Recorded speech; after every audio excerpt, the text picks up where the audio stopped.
Welcome back, everybody. I want to talk about the 5 pillars of health. Now, I could give a 30-minute or a half hour or an hour lecture on the 5 pillars of health as we dive into each one of these. But that's not what I want to do today. I just want to give you a little overview of what those 5 pillars are. You guys know these. The one you don't know is down here, and I'm not going to harp on it today. But I want to give the overview. So the first one is nutrition. That's what we eat and that's what we drink. What are we supposed to be drinking? Water. How much water? Half your body weight in ounces. It's real simple. For most people, if you're active, if you're exercising every day, a gallon of water is easy to do. All right. So nutrition. Obviously, what we put in, we get out. And we become what we eat, quite literally, because those foods that we eat break down into amino acids, which then get repurposed, reused to build cells, systems, organs, you name it. So nutrition is obviously very important, and you could spend a month talking about nutrition and fad diets and all of those fun things. But good, clean food. Clean is what I want to emphasize. It's hard to find clean food, and do your best because we can't all live them perfectly. But the message I want to send home today is that we live these consistently, okay? That the exceptions to this rule become exceptions. Because when the exceptions become the rule, that becomes a vice. And vices are what kill us all. So they lead to those lifestyle diseases, which is where most of the drugs go and most of the money goes in our healthcare is for lifestyle diseases. So it's my job to teach you to live a better lifestyle. All right, number 2, exercise. How much do you exercise? Do something. Go for a walk. If you went for a walk for 20, 30, 45 minutes a day, you'd be amazed at the health results that you get. That's it. Keep it simple. And I'm not talking a flip-flop walk. My wife and I have 2 different types of walks. We have the flip-flop walk where we walk the dog and the kid because they move slow. And then we have a walk.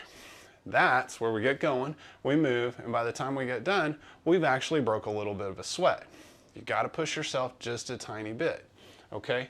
So if we can get to that point of exercise, that's where we need to be, probably in that 30 to 45 minute range every single day. Because life is about movement, and we have to constantly move. And when we're spending 8 hours in a chair, guess what? 30 minutes of walking ain't gonna offset a whole lot. So you have to keep moving. You need hobbies that get you up and out the door. You have to be out in nature, okay? Exercise. Rest. Now that you've done all that, you've earned some rest. So I'm not just talking about sleep. Everybody knows, 8 hours of sleep or whatever. Actually, most adults are fine with around, 5.5, 6 hours of sleep, depending on your sleep cycles. And so, again, I could talk about sleep for a long time and sleep hygiene and all those things that help us get better sleep.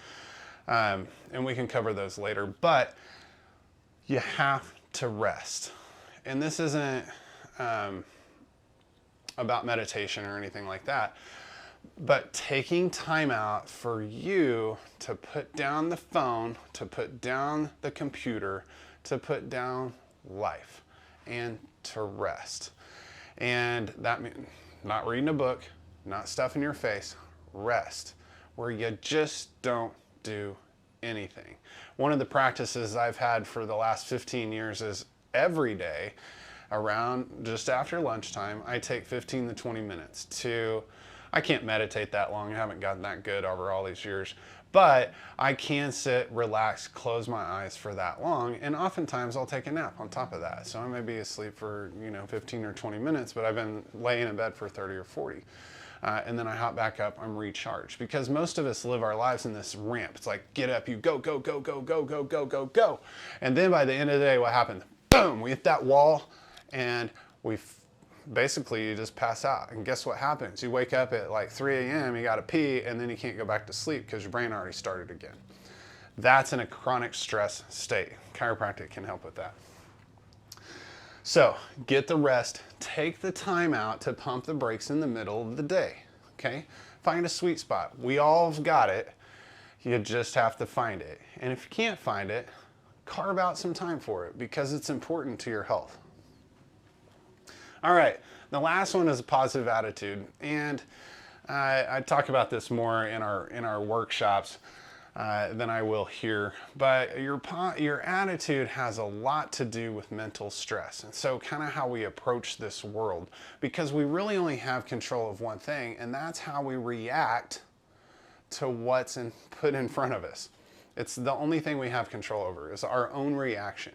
So if you get bad news, you have one choice, and that's how you're going to react. Okay? If you choose to jump onto the negative side and be ho-hum and be the victim and be all of those things, guess what? You're going to get more of that into your life. If you look at that and you're like, well, it's a challenge, let's solve it, let's move on. That sucked. Let's move on to the next thing. Then you're going to get more of that, which is good. And so, that positive mental attitude isn't walking around with a smile on your face all the time.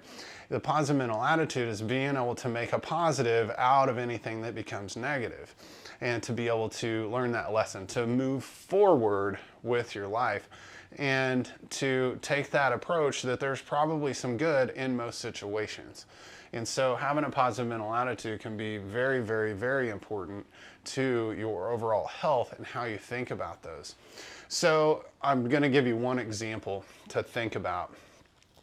Everybody's got this in your workspace or in your social ring or in your family. You've got that one negative Nelly.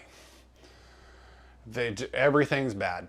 Everything's horrible. Everything's awful. And it's exhausting. You listen to them and you're like, oh my God, please, please just stop talking.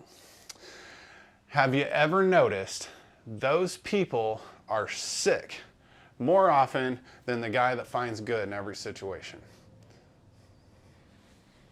All right, last thing. How do we improve nutrition? How do we improve rest? How do we improve exercise and positive mental attitude? You have to be wired right.